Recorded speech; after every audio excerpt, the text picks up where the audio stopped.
সিংহ কেন বনের রাজা? বনে সবচেয়ে বড় আকৃতির প্রাণী হলো হাতি, সবচেয়ে উঁচু হলো জিরাফ, সবচেয়ে দ্রুতগতির হলো চিতাবাঘ, সবচেয়ে চালাক হলো শেয়াল। তাহলে সিংহ কেন বনের রাজা? এদের প্রত্যেককে জিজ্ঞেস করা হলো যে তোমরা তোমাদের এত গুণ থাকা সত্ত্বেও তোমরা বনের রাজা নও কেন? সবাই উত্তর দিল জানি না। যখন সিংহকে জিজ্ঞেস করা হলো যে এই গুণগুলোর মধ্যে কোনোটাই তো তোমার কাছে নাই, তাহলে তুমি বনের রাজা কেন?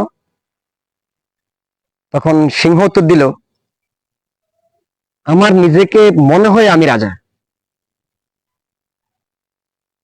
আমি ফিল করি রাজা রাজা, এই জন্য আমি রাজা। তার মানে আপনি নিজেকে যা ভাববেন, আপনার অ্যাটিটিউড যেভাবে তৈরি করবেন, আপনি আস্তে আস্তে সেটাই হয়ে উঠবেন। ধন্যবাদ।